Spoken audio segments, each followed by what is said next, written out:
Biar hari ini kami mau belajar datang ke hadapan Tuhan sebagai sebuah persembahan.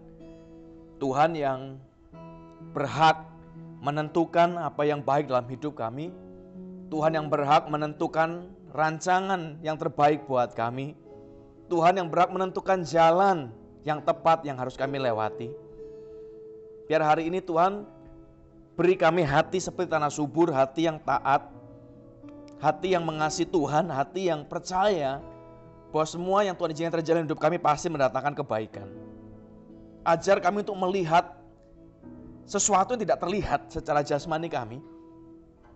Ajar kami untuk mengerti sesuatu yang sukar dipahami. Rancangan-Mu yang ajaib. Biar hari ini saat kami dengar firman Tuhan, beri kami hati supaya bukan sekedar rutinitas biasa, kami dengar firman lalu pulang hilang lenyap. Tapi biar hari ini, biar firman itu bicara buat setiap kami hari ini. Biar firman itu menegur kami, mendidik kami, mengajar kami. Untuk kami tahu apa yang harus kami kerjakan, kami lakukan. Dan beri kami keberanian iman untuk kami melangkah melakukan itu. Biar hidup kami berubah. Kami bukan lagi jadi orang yang sama terus-menerus, bergumul terus-menerus, menghadapi keadaan persoalan yang sama terus-menerus. Tapi biar firman itu terjadi, kami jadi orang yang lebih daripada pemenang karena kami percaya Tuhan kami ajaib. Kuasai tempat ini, kuasai setiap kami, bicara di tengah-tengah kami Tuhan. Sebab kami anak-anak-Mu, kami siap dengar firman-Mu. Di dalam nama Tuhan Yesus Kristus, biar kita semua percaya sama-sama. Amin. Shalom Bapak Ibu semua. Hari ini kita bicara tentang sebenarnya tema kita adalah planning, purpose. Tujuan Tuhan dalam hidup kita ini apa? Tapi saya mau tanya dulu. Kalau misalnya ada orang nih, hidup dalam dosa, hidup melanggar perintah Tuhan, melakukan sesuatu yang tidak berkenan di hadapan Tuhan. Kira-kira hidupnya bakal bahagia apa tidak? Enak gak hidupnya? Ini kenapa kok melotot semua? Orang bikin dosa, melanggar perintah Tuhan, melakukan apa yang menyakiti hati Tuhan, kira-kira hidupnya bakal enak gak? Enggak. Harusnya gak enak. Coba kita balik sekarang. Kalau orang ini taat, lurus, kudus, melakukan yang diperintahkan Tuhan, tepat dilakukan dengan hati-hati, hidupnya enak gak kira-kira? Hah? Kalian ini jadi pinter loh, lihat lama-lama. Biasanya kalau ditanya langsung, oh iya, oh tidak, oh pede sekali. Jadi kalau bilang belum tentu, pinter berarti. Jadi tidak sia-sia selama ini diajarin ya. Bagus, belum tentu. Kalau kita melanggar Tuhan, pasti hidupnya nggak karuan. Kelihatannya, betul? Tapi kan harusnya kan dari awal jawabnya belum tentu juga. Pernah dengar nggak ada orang ngomong gini, kok dia orang jahat hidupnya enak ya? Berarti kalau kita jahat kita bisa hidup? Tuh ngawur. Hidup enak gak enak itu tergantung. Jadi gini loh, perhatikan gini ya. Kita lahir di sini, ya, matinya di sini. Salahnya kita ini suka mengambil satu titik hidup orang di sini. Enak ya. Pas baru dapat mobil baru, enak ya. Pas baru dapat rumah baru dapat berkat, enak ya. Padahal yang dilihat itu bukan satu titik hidup orang, tapi keseluruhan hidup ini loh. Nangkep nggak maksudnya? Kita lihat hidup orang lahir lalu mati di sini. Di titik sini, wah dia bangkrut. Kita bilang, wah terkutuk dia, kasihan ya hidupnya nggak enak. Kan nggak bener, tidak valid itu. Kalau kita ngomong secara sains itu hasil kesimpulan yang tidak valid. Satu orang di sini diberkati, wah baru dapat mobil mewah, terus tiba-tiba minggu depan bangkrut, kehilangan banyak hal, terus mati. Kita kan jadi berubah, nggak jadi diberkati, nggak jadi enak hidupnya. Atau kebalikan, di sini dia bangkrut, terus 7 tahun kemudian, wah ketiban rezeki runtuh, dapat berkat, dapat duit melimpah-limpah, miliaran, dapat istri, dapat suami, dapat semuanya, lalu meninggal dalam keadaan tenang, damai, semuanya beres. Kita bilang, nggak jadi terkutuk. Kita tidak bisa ngambil satu poin hidup orang, satu titik hidup orang, lalu kita bilang enak, nggak bisa. Jadi apakah orang melanggar perintah Tuhan pasti hidupnya enak? Seperti orang bilang, dia jahat kok hidupnya enak ya, umurnya panjang. Belum tentu. Kita ikut Tuhan, pasti hidupnya enak. Belum tentu. Kenapa? Kita belajar nih. Tema kita, judul kita hari ini adalah gara-gara Yesus. Jadi Yesus bikin, suka begini emang. Siapa yang ngomong? Tapi Yesus mendatangkan sesuatu, bikin sesuatu terjadi. Coba baca sama-sama ya. Lukas pasal 8 ayat 22 sampai 25. Lukas pasal 8 ayat 22 sampai 25. Pada suatu hari Yesus naik ke dalam perahu bersama-sama dengan murid-muridnya dan ia berkata kepada mereka, "Marilah kita bertolak ke seberang danau." Lalu bertolaklah mereka. Dan ketika mereka sedang berlayar, Yesus tertidur. Sekonyong-konyong turunlah taufan ke danau sehingga perahu itu kemasukan air dan mereka berada dalam bahaya. Maka datanglah murid-muridnya membangunkan dia, katanya, "Guru, guru, kita binasa." Ia pun bangun lalu menghardik angin dan air yang mengamuk itu. Dan angin dan air itu pun reda dan danau itu menjadi teduh. Lalu katanya kepada mereka, "Di manakah kepercayaanmu?" Maka takutlah mereka dan heran lalu berkata seorang kepada yang lain, "Siapakah gerangan orang ini sehingga ia memberi perintah kepada angin dan air dan mereka taat kepadanya?" Kita tahu kisah ini, kita sering dengar ayat ini, sekolah minggu juga diajar. Jadi resapilah dulu kisah ini karena kita sudah hafal semua ya. Kita tahu adegan awal sampai akhir kita ngerti rasanya, sudah punya gambaran lah kalau kita baca kisah ini. Nah, di dalam kisah ini saya pengen kita belajar sesuatu.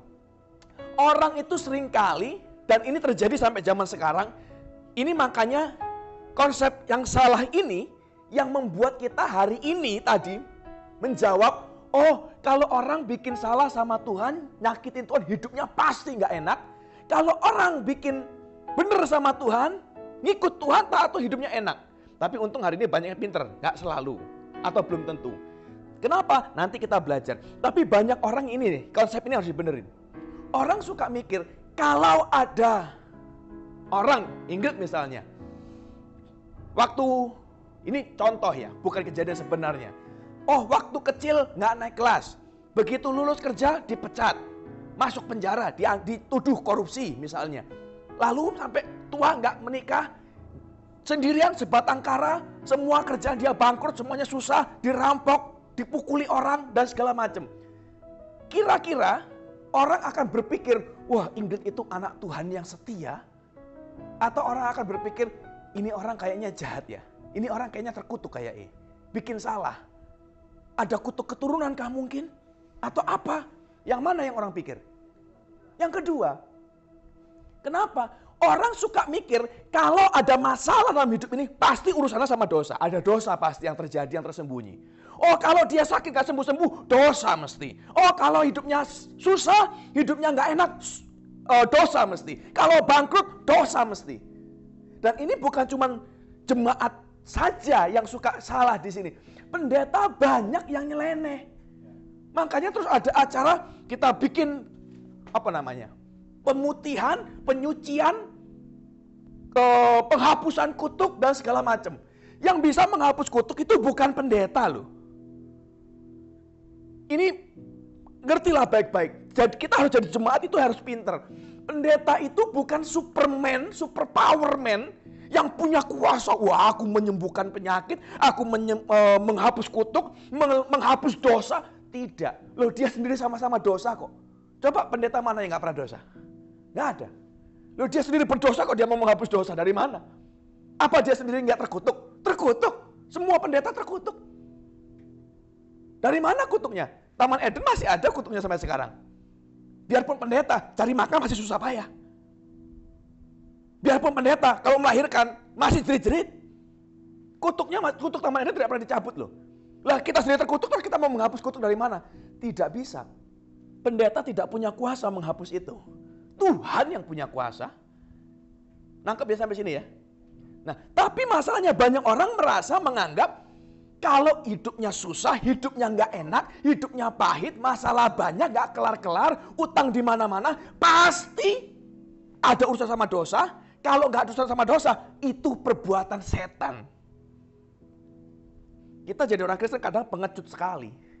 Sedikit-sedikit setan ini, setan. Yang setan jangan-jangan kita loh sebenarnya. Yang suka nyala-nyalain orang lain, pihak ketiga, yang suka nyala-nyalain keadaan, itu setan sebenarnya. Kenapa bangkrut? Bosku kurang ajar, sainganku begini begitu, bayarku customerku. Semua salah, dia doang yang nggak salah. Semua orang jahat, dia doang korban. Kalau ada yang begitu, yang salah cuma satu, dia sebenarnya. Yang setan siapa? Ya dia benernya. Nggak mungkin, nggak masuk akal. Semua orang di seluruh dunia ini menyakitimu, semua kompak. Ayo kita serang dia. Nggak, coba lah. Nggak masuk akal. 1, 2 jahat padamu, oke. Dari sekian banyak orang, 10 orang di sini, 6 jahat padamu, ya oke lah wis. Kupaksa masih bisa terima aku. Tapi kalau 10 orang di sini, 10 jahat, antaranya cuma 2 bedanya. Yang 10 ini memang orang-orang nggak beres semua. Atau kamu saking nyebelinnya sampai dimusuhin semua orang. Nangkep ya sampai sini ya. Jadi paham bahwa keadaanmu tidak selalu berhubungan dengan dosa. Tidak loh. Kerusakanmu, sakitmu, pahitmu tidak selalu urusannya sama dosa dan setan. Tidak. Tadi di kisah kita yang sudah baca, kita lihat murid-muridnya dihajar angin taufan sampai kapalnya mau karam katanya. Angin besar. Dan di dalam kapal itu banyak orang-orang nelayan-nelayan hebat. Petrus dan segala macam. Dan Alkitab menulis menggambarkan keadaan itu mereka sampai pontang-panting begitu rupa. Berarti badainya besar sekali. Apa yang membuat mereka sampai masuk ke dalam badai itu? Kok bisa mereka, apa yang bikin mereka terjebak di badai hidup dan mati itu? Apa? Satu. Siapa yang suruh? Yesus. Jadi gara-gara Yesus. Yang bikin mereka mau mati siapa? Yesus. Berani loh. Tapi dalam kisah ini benar tau. Mereka nggak buat salah murid-murid ini.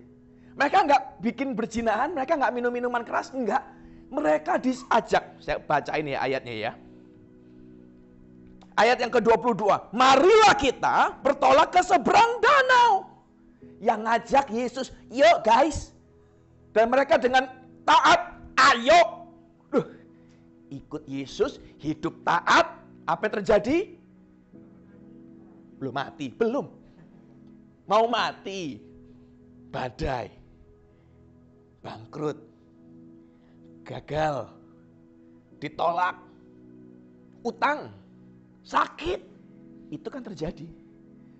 Kenapa? Oh gara-gara setan? Tidak, gara-gara ikut Yesus. Gara-gara taat sama Tuhan, terus hidupnya kita begitu. Jadi kalau kita taat sama Tuhan, hidup kita enak? Belum tentu. Enaknya hidup, ingat ya, jangan ngelihat di satu poin. Oh ini enak, enggak. Hidup enak atau tidak itu, diberkati atau tidak, hidup itu layak, berharga atau tidak, dilihat keseluruhan dari awal sampai matinya. Jadi kalau hari ini kita merasa, Anda merasa, hidupku kok sia-sia. Itu kan satu titik. Tahun lalu kok nggak ngomong sia-sia, mungkin tahun lalu habis dapat duit banyak. Jadi kalau kamu merasa hidupmu hari ini sengsara, hidupmu pahit, hidupmu tidak berguna, sabar, belum kelar soalnya. Di mana-mana kalau kita nonton film, kalau jagoannya masih kalah, ya karena apa? Karena belum kelar. Iron Man itu digebukin dulu mesti. Nggak mungkin dia tampil terus dodor mati sama musuhnya, ya tamat. Jadi kalau hidupmu masih penuh pertempuran, karena filmnya masih jalan. Sabarlah. Janji Tuhan begini. Janji Tuhan itu tidak pernah di satu titik hidup. Janji Tuhan itu selalu berlaku atas semuanya. Salah satunya dia bilang begini. Kau akan jadi kepala bukan ekor. Orang suka mengaminkan, mengiyakan. Engkau akan diberkati melimpah sampai anak cucumu diberkati. Sampai anak cucumu itu berarti sampai kita punya anak, anak kita punya anak. Sampai di bawahnya lagi. Kan itu kan. Bukan sekarang. Katanya anak cucu diberkati mana? Loh anaknya belum punya. Cucunya belum punya. Nangkep ya? Kita bawa janji Tuhan ke satu poin hidup kita. Aku mau sekarang. Nggak bisa. Janji Tuhan itu sifatnya full. Lengkap. Sampai endingmu kelar. Nah baru. Jadi kalau dibilang kau akan diberkati sampai anak cucumu, yang menikmati siapa? Kitanya? Mungkin. Iya dong, mungkin. Tapi Bisa jadi loh. Besok mati, terus hari ini dapat 1 triliun. Tapi mati besok. Yang nikmati, kan kita jadi kitanya belum tentu. Tapi janjinya kan jelas. Anak cucumu diberkati. Jadi harus ending dulu. Kalau belum ending, ya belum jadi. Jadi kalau Anda berkata, katanya diberkati mana? Belum ending. Kapan diberkati? Ya tunggulah sampai selesai. Nangkep ya sampai sini bentar ya. Jadi ini dulu kita pahami, kita ngerti dulu. Bahwa ikut Tuhan itu ngomong enak nggak bisa satu poin. Nanti terakhir. Hidup enak itu adalah akibat, efek dari badai. Pelan-pelan ya. Badai datang dikasih. Kenapa? Karena ikut Yesus dan tadi katanya. Tapi nanti kita akan jelaskan lebih jauh lagi. Dari mana datangnya badai dan segala macam. Tapi kita pahami dulu ini. Oh, kita ikut Yesus datang badai. Kalau tujuan dari badai itu tercapai, nah, hidup enak itu efeknya. Sama kalau kita makan. Apakah makan pasti kenyang? Enggak. Tapi kalau makannya cukup, rada lebih kadang kenyang. Jadi kenyang itu efeknya. Apakah kalau makan bahagia? Belum tentu. Kalau makanannya enak, efeknya kita jadi happy. Kalau makanannya nggak enak, keasinan, darah tinggi, marah-marah malahan. Ngerti ya sampai sini ya? Nah, kita belajar hari ini. Jadi kalau gara-gara Yesus badainya datang, muridnya nggak salah loh. Gara-gara taat sama Yesus datanglah badai. Nah terus badai dari mana? Mereka ikut Yesus, badainya datang. Nah ini yang saya pengen kita ngerti baik. Gara-gara Yesus badainya datang. Kalimat ini dipahami dulu ya. Baru kita akan mengerti dari mana sih datangnya badai. Siapa yang bikin? Apakah setan tidak bisa bikin badai? Bisa.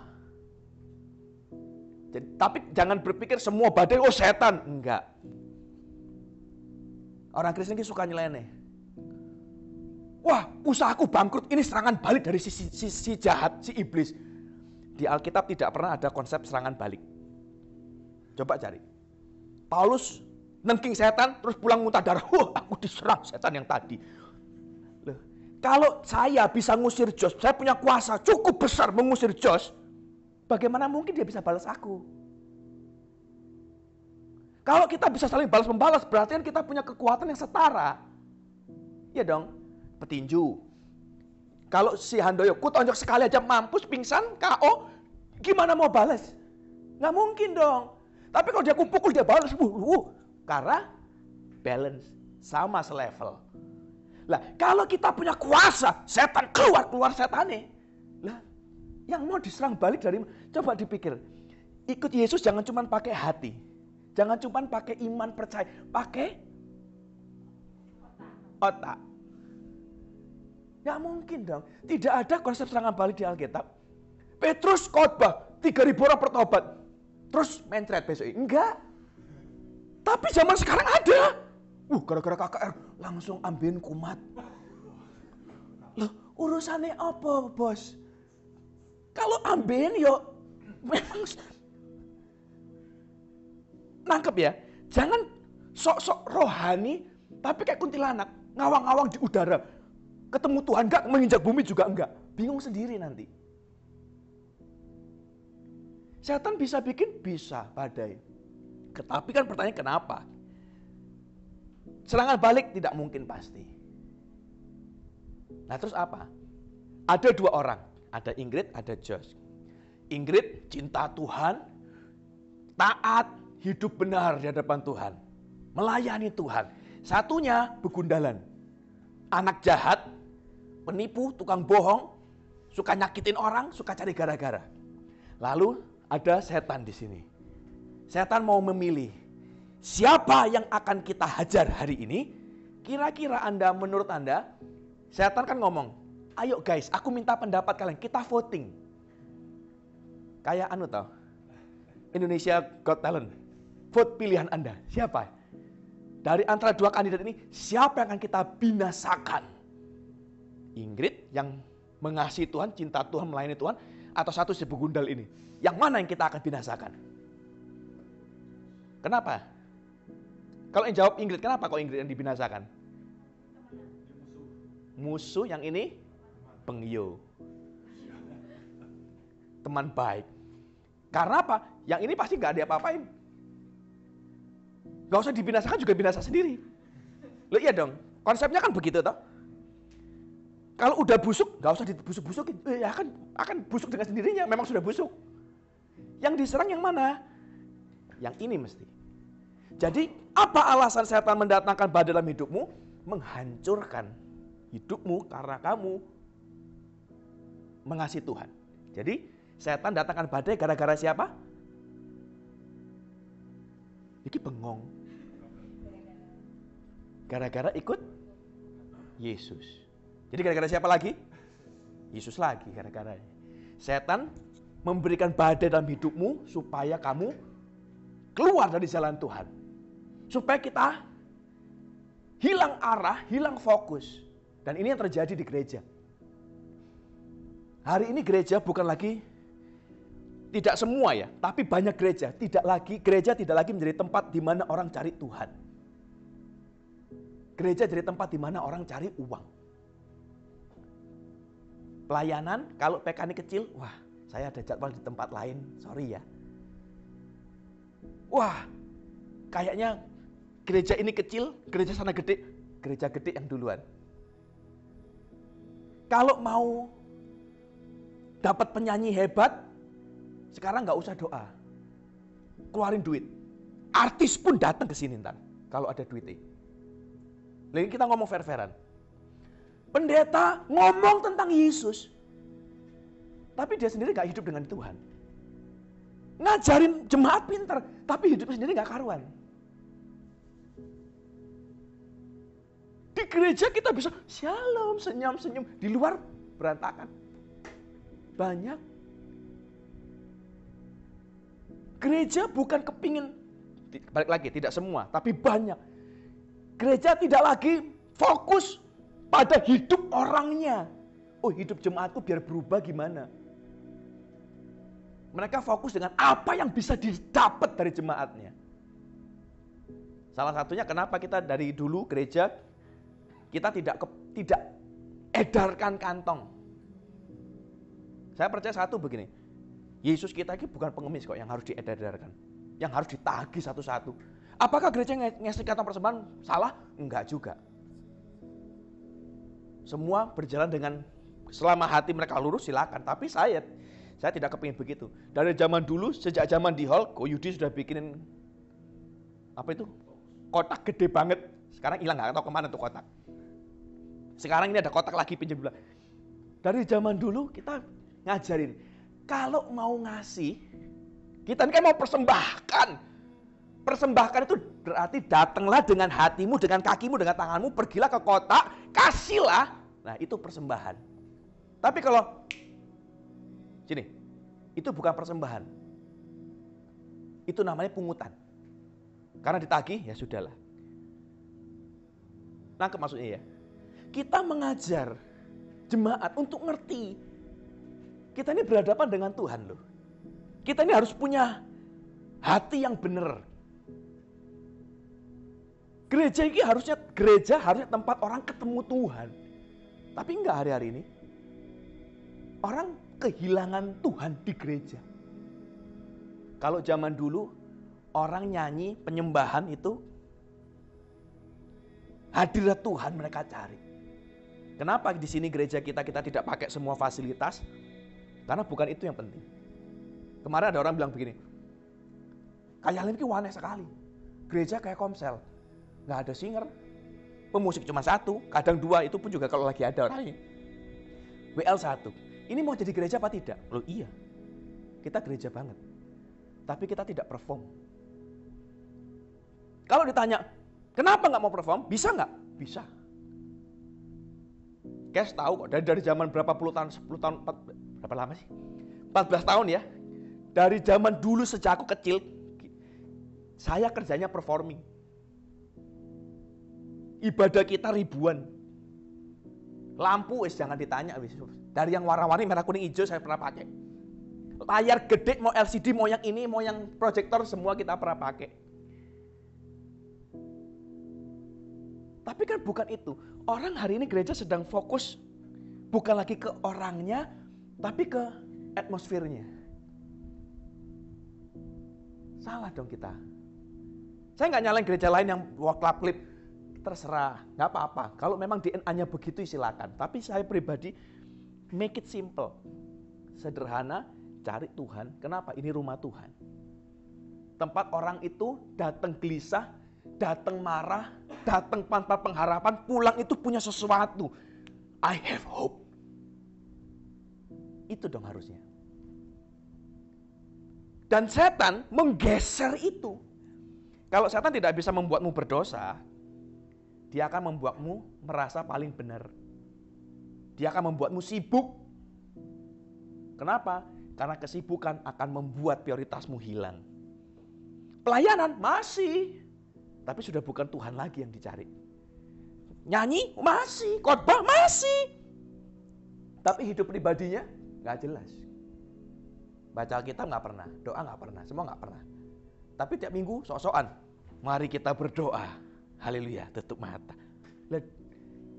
Jemaati doa nih kadang-kadang lebih banyak daripada pendetanya. Dan saya mau kasih tahu sebuah rahasia pendeta. Pendeta itu banyak yang jarang doa loh. Kenapa? Kebanyakan sibuk pelayanan, pulang capek, teler, tidur. Kesibukan khotbah, jadi dianggap kalau dia khotbah itu berarti sudah baca firman sekali. Gak ada urusannya sama.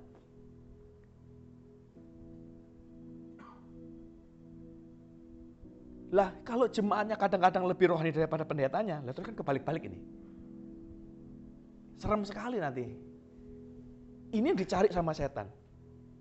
Dia akan membelok-belokkan orang supaya jalanmu salah.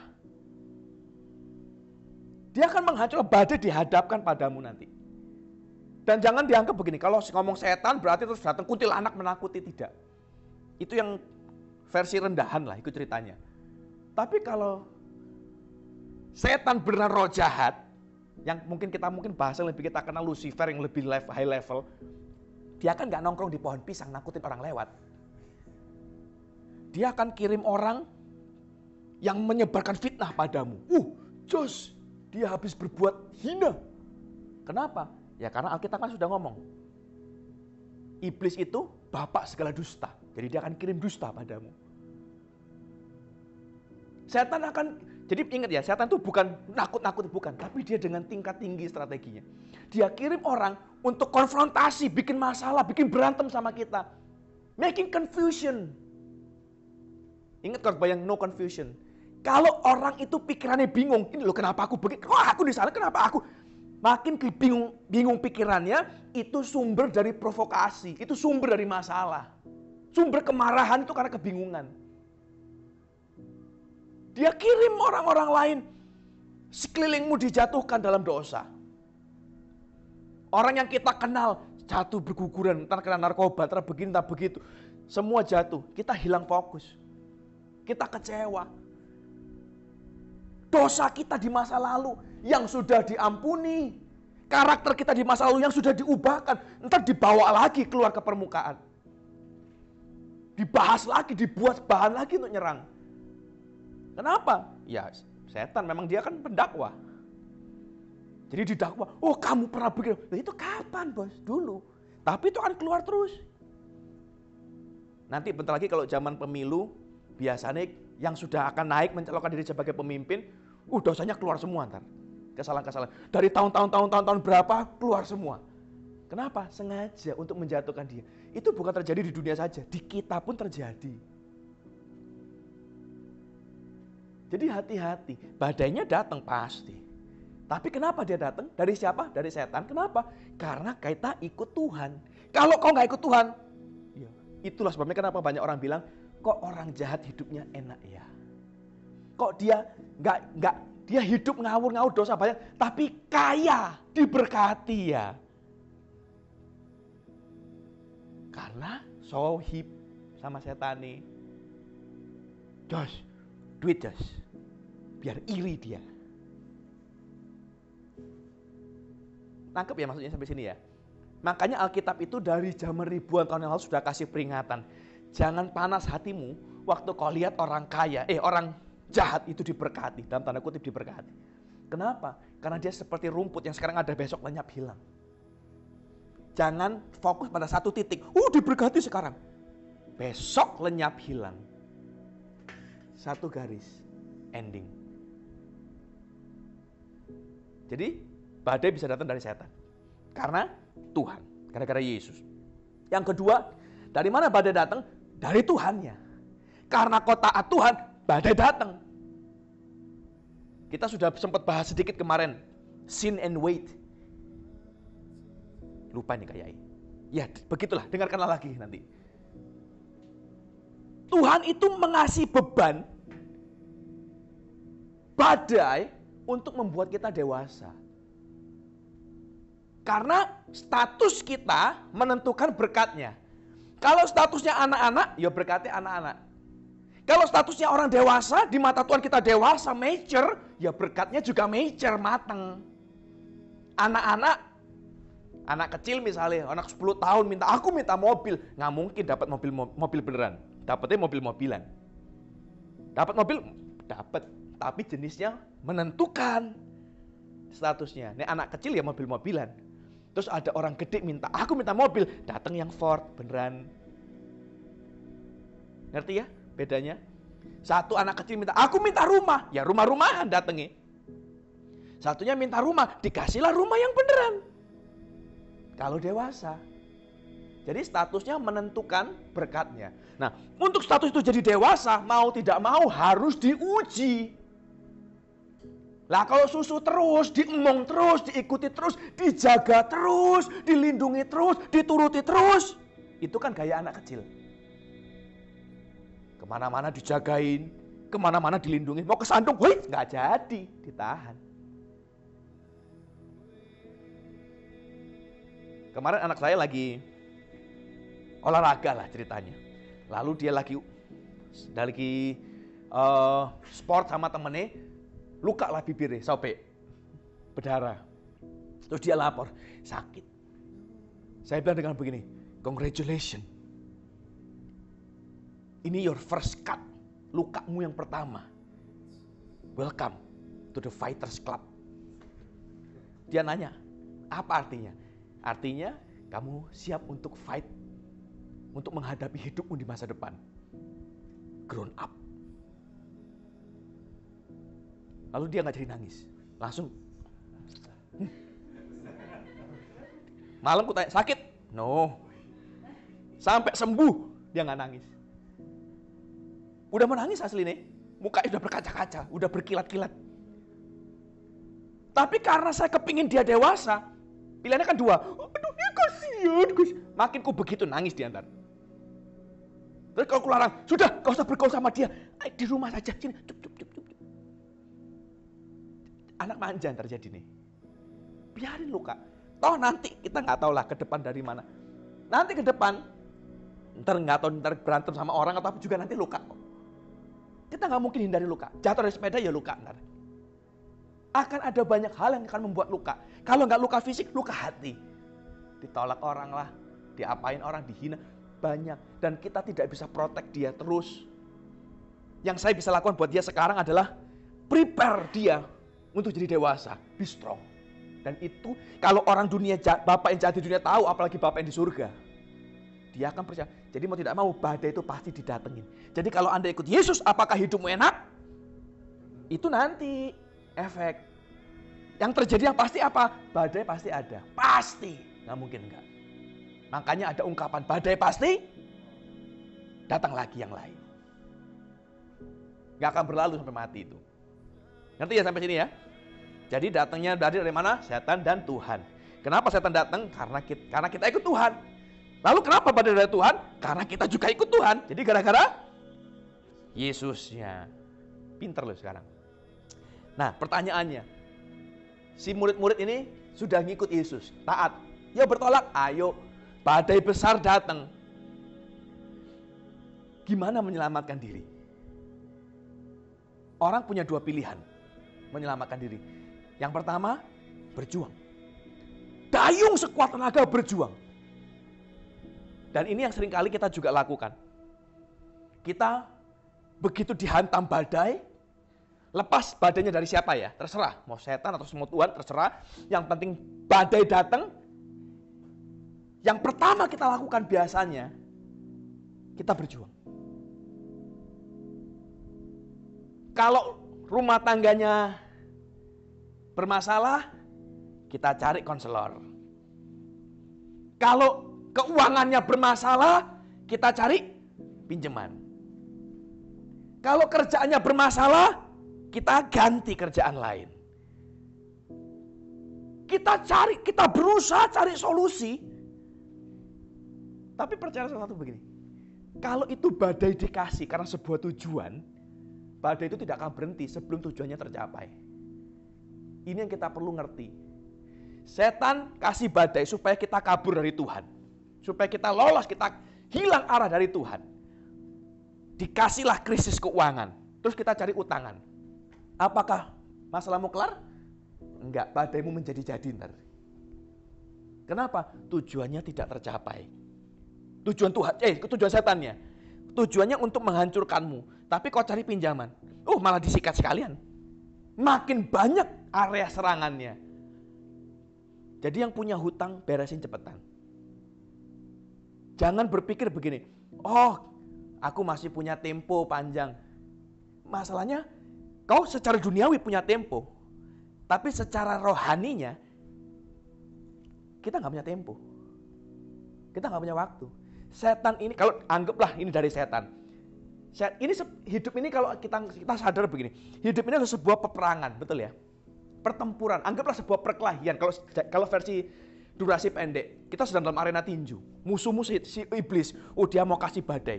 Dia nggak mungkin begini, terus istirahat dulu, istirahat lagi. Enggak. Dia akan hajar kita terus-terusan, lalu kita cari utangan. Kelihatannya, bisa nafas bentar. Tambah dihajar, ada lubang di situ, bonyok nggak karu-karuan, ngerembet kemana-mana, panjang, ribet. Apakah tidak boleh hutang? Boleh. Dengan perhitungan mateng, perhitungan tepat. Duitnya ada, tapi karena pertimbangan, misal saya punya uang 100 juta misalnya. Saya mau beli motor harga 10 juta. Bisa kok dibeli langsung. Tapi saya butuh buat muter duitnya. Kita kredit motor. Kita bayar misalnya 3 juta. Lalu sisanya cicilannya 700 ribu setiap bulan. 700 ribu dengan hartamu yang 100 juta itu masih sangat tercover. Go on. Tapi kalau duitmu 10 juta, harga motornya 10 juta, terus kita cicil 3 juta, DP 3 juta, cicilannya ntar 2 juta sekian. Bonyok gak karuan kita. Apalagi duitnya 1 juta, nyicil motor yang harganya 3 juta. Tambah gak karuan. Kalau tidak ada jangan, kalau mepet jangan, kalau ada dan aman, dihitung, dihati-hati, ditakar, jalan. Nangkep ya? Kalau hutang karena kepepet, cepetan beresin. Hati-hati. Kalau badai itu dari Tuhan, sama hukumnya. Untuk mendewasakan, dikasih kesusahan keuangan. Dalam tanda kutip, badainya kesusahan. Tujuan Tuhan kan sebenarnya bukan kesusahan. Tujuan Tuhan mungkin bisa untuk kita belajar percaya, kita belajar Tuhan mau kasih berkat, atau mau kasih banyak. Tapi dikasihlah badai itu, susah uang. Lalu dia bukannya cari Tuhan, bukannya mencoba mengerti isi hati Tuhan dan rencana Tuhan, dia cari pinjaman. Sama. Kelihatannya bisa nafas sebentar, tapi karena tujuannya tidak tercapai, badai akan jalan terus. Dan kalau badai itu datang dari Tuhan, makin serem lah. Makanya Daud itu ngomong begini, ngeri benar jatuh ke tangan Tuhan yang hidup. Dia nggak bilang begini, ngeri jatuh ke tangan setan. Enggak. Kalau jatuh ke tangan setan, kita punya penolong. Kalau jatuh ke tangan Tuhan, siapa yang mau nolong? Nggak ada. Jadi yang manapun sumbernya, sumber badainya, cepetan diberesi. Perjuang itu bukan solusi. Jadi terus ngapain? Nanti kita bahas. Tapi berjuang bukan solusi. Kita harus tahu dulu tujuan badainya apa. Baru kita tahu langkahnya. Jadi jangan cuma sekedar, oh masalah ini selesaikan, kita cari talangan. Oh ini kita cari. Nggak bisa. Terus ngapain? Apa kita cuma pasrah? Nah, itu biasanya alternatif kedua. Kalau orang pertama dia berjuang, respon kedua biasanya surviving. Bertahan, ya sudahlah, kita tunggu saja wis. Toh nanti juga badai ini kan nggak mungkin selama-lamanya. Apalagi di dunia orang Kristen ada sebuah ungkapan yang rohani. This too shall pass. Jadi kita bertahan, kita berdoa dengan iman pasti berlalu. Modiar bos. Tujuan badainya tidak tercapai, makin menggila itu badai. Makanya ada banyak orang ngalamin satu masalah, satu badai. Bertahun-tahun gak kelar-kelar, gak berubah-berubah. Kenapa? Ya karena dianya gagal. Di situ terus. Jadi surviving, bertahan itu juga bukan solusi. Berjuang bukan solusi. Bertahan juga bukan solusi. Lah terus ngapain? Kalau murid-murid, dia sudah berjuang kok asli. Coba baca ayatnya. Kita lihat ya. Lihat, ayat 23 dulu.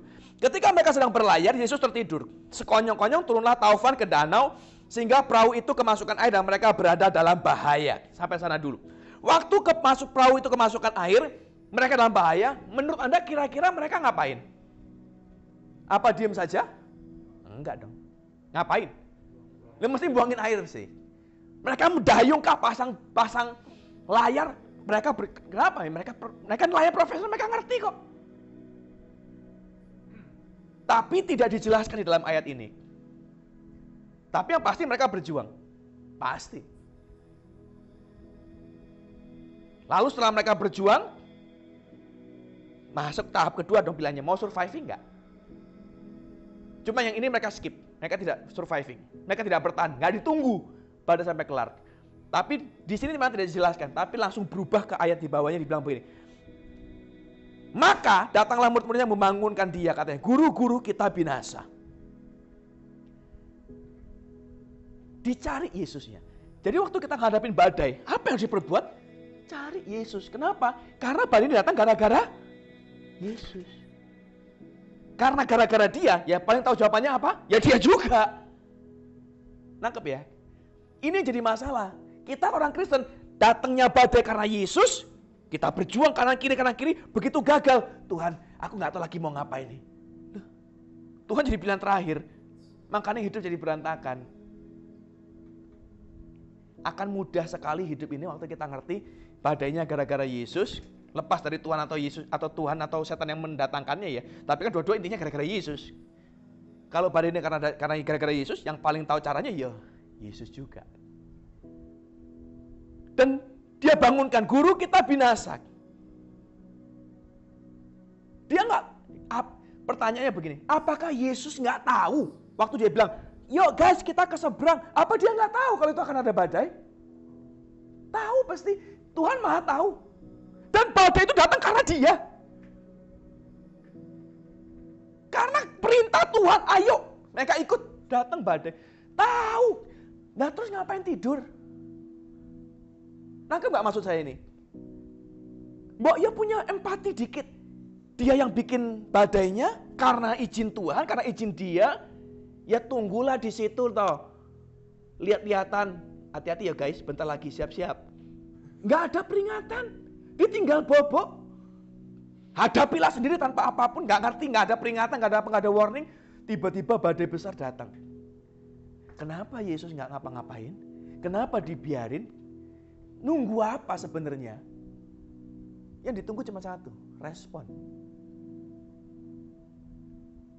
Menurut Anda, kita ngomong ya, menurut kita ya, kita ngomong secara logika lah. Maka datanglah murid-murid yang membangunkan dia. Katanya, guru-guru kita binasa. Ia pun bangun, perhatikan ya, keadaannya waktu itu dia menghardik angin dan air yang mengamuk itu. Pernah naik kapal nggak? Pernah. Pernah kejebak di badai besar? Belum. Tapi pernah muntah di kapal nggak? Pernah, hampir. Kenapa? Itu padahal belum badai loh. Karena pasti kerasa dong. Apalagi di bagian bawah. Bener nggak? Yang paling kenceng itu kan di bawah sama di depan.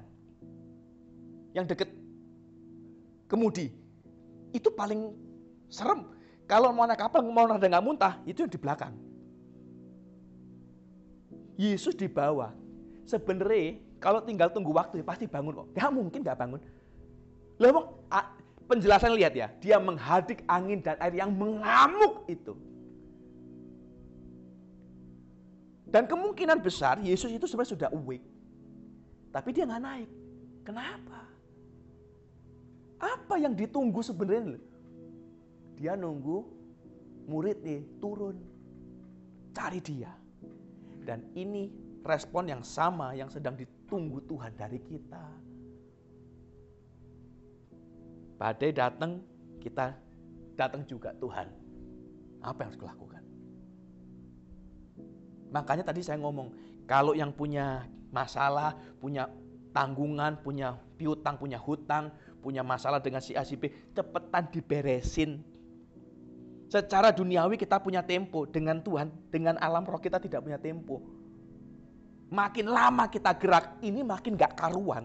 Dan Tuhan tidak akan bergerak untuk membuatnya sedikit reda, sedikit lebih enak. Enggak, dibiarin.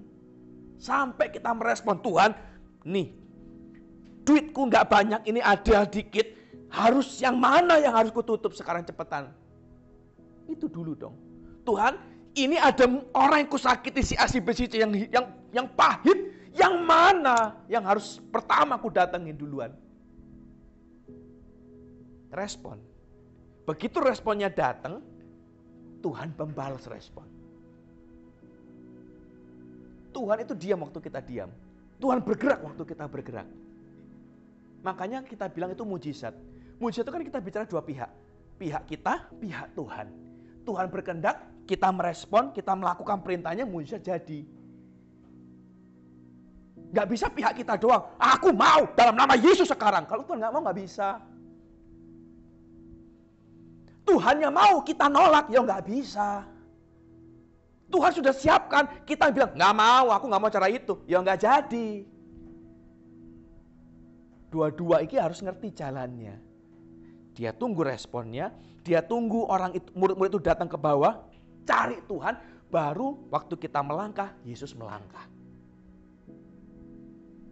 Lalu kita tahu kisahnya, angin dan air itu bereda dan danau itu jadi teduh. Hidup kita yang penuh badai goyang-goyang. Kok nggak kelar-kelar ya? Kok hidup susah ya? Aduh, kita ngos-ngosan tiap hari, tegang, kita kejar-kejaran. Tiba-tiba jadi tenang, Lar. Reda. Kenapa?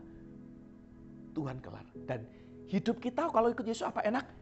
Ini enaknya. Hasil dari badai, waktu mencapai tujuannya, dia dewasa, murid-murid ini, dia tahu sumber pertolongan Tuhan, dia tahu yang harus dicari itu Tuhan, dia tahu sumber segalanya itu Yesus, dia datang kepada Yesus, tujuannya tercapai, angin, air itu mereda dan danau itu jadi teduh. Sampai mereka bingung, orang apakah dia ini? Sampai semuanya angin, air itu taat. Jadi hari ini, ayo belajar, cari Tuhan. Ada satu survei, penelitian ditanyakan, dari sekian juta orang Kristen yang disurvei, ayat apa yang paling diingat? Atau yang paling terkenal lah dari ayat, kita kan banyak ya, tebel. Dari semua ayat-ayat yang bagus-bagus itu, ayat mana yang paling dihafal dan diingat sama orang Kristen? Ternyata hasil survei keluar satu. Ayat yang paling terkenal di seluruh dunia, yang paling banyak dihafal di seluruh dunia, itu ternyata Yeremia 29 ayat 11. Boleh tanyakan. Dia bilang begini, sebab aku ini mengetahui rancangan-rancangan apa yang ada padaku mengenai kamu. Demikianlah firman Tuhan, yaitu rancangan damai sejahtera, bukan rancangan kecelakaan untuk memberikan kepadamu hari depan yang penuh harapan. Ternyata ayat yang paling terkenal di dunia itu bicara masalah planning, purpose, rencana Tuhan atas hidup orang. Cuman kadang orang Kristen kan salahnya di sini. Rancangannya damai sejahtera, jadi hidupku damai terus. Bukan. Damai itu hasil efek dari lulusnya badai. Kalau badainya belum kelar, ya nggak ada. Jadi jangan lagi ya ada orang Kristen bilang begini, aduh kayaknya ini aku nggak jadi lakukan ini. Kenapa? Nggak damai. Rasa damai di hatimu bukan barometer hadirnya Tuhan, bukan. Yesus disalib, apa ada damai? Enggak, keringat darah ada. Ayub ikut Yesus, apa ada damai? Tidak, anak mati, harta mati, semua mati. Musa ikut Yesus, apa ada damai? Tidak, dia dikejar Firaun, mau dibunuh di kemana-mana, mengembara di padang gurun 40 tahun, 80 tahun totalnya. Apa damai? Tidak. Sebut siapapun nama orangnya. Yakub damai? Tidak. Tidak ada satu orang pun di Alkitab bilang begini, wah ini mau berhadapan dengan musuh, damai banget. Gak ada. Daud apa damai? Tidak. Alkitab berulang kali tulis, Daud itu bercucur abu. Tuhan apa yang kulakukan? Anaknya mati dia cucur abu lagi. Tapi entah kenapa zaman sekarang orang itu sudah bilang, jangan, bukan Tuhan, gak damai. Oh, jangan kumpul dia. Kenapa? Gak damai. Jangan gereja di situ. Pendetanya bikin gak damai. Apa cuy? Gak ada urusan. Itu gaya anak kecil bocil sekali. Jadi orang Kristen yang dewasa. Dewasa tidak bermain dengan perasaan. Dia bermain dengan pengertian. Nangkep ya? Jadi pahami baik-baik firman ini. Ada rancangan bukan padamu, tidak sama seperti rancanganmu. Rancangannya damai sejahtera, tapi damai sejahtera yang Tuhan masuk itu perhatikan, bukan di satu poin hidupmu, tapi supaya seluruh hidupmu ini sampai akhir itu damai dan indah. Yang bukan kecelakaan, tapi penuh harapan. Itu kan sampai akhir, bukan satu titik. Nah, untuk mencapai akhir ini, dia perlu membuat kita dewasa, dia perlu membuat kita siap, dia perlu membuat kita mengerti. Dan untuk itu badai pasti wajib datang. Nangkep ya? Jadi siap terima badai? Siap nggak siap juga pasti datang kok. Jadi ya siap-siapkanlah. Yuk kita bagi berdiri, kita siapkan hati buat Tuhan. Terima kasih Bapak, kalau Tuhan masih izinkan kami boleh belajar, kami boleh mengerti apa yang jadi kehendak Tuhan. Biar hari ini Tuhan beri kami hati yang sungguh-sungguh seperti emas murni. Hati yang seperti tanah subur. Merespon apa yang jadi kehendak Tuhan dalam hidup kami. Merespon apa yang jadi hati Tuhan buat kami. Kalau hari-hari ini kami sedang menghadapi badai, biar Tuhan ajar kami untuk kami datang ke hadapan Tuhan dengan benar. Supaya kami mengerti apa yang kami kerjakan. Biar kami mulai bereskan satu persatu dari hidup ini. Sesuai dengan arahan Tuhan, seperti apa yang Tuhan mau kami kerjakan, kami lakukan. Saat kami tahu bahwa Tuhan pegang kendali atas hidup kami, kita sudah selangkah lebih maju menjadi dewasa. Saat kita tahu, kita paham bahwa amannya hidup kita bukan dari harta kita, uang kita, bukan dari kenalan kita, bukan dari kerjaan kita. Waktu kita bisa lepaskan hati kita, tidak lagi terikat pada itu semua, kita selangkah lebih maju dalam dewasa Tuhan. Dan itu berarti badai kita akan semakin reda. Hari ini sebagai hamba Allah saya berdoa, biar setiap kita hari ini di tempat ini, kita jadi orang yang berbeda. Biar Tuhan mampukan kita melepas ikatan di hati kita terhadap yang di dunia ini, uang, harta, orang, dan segala macam. Jaminan keamanan kita bukan uang, bukan harta, bukan orang, bukan pekerjaan, tapi Yesus. Badai datang karena Yesus, dan badai juga reda karena Yesus. Hidup kita diberkati karena Yesus juga.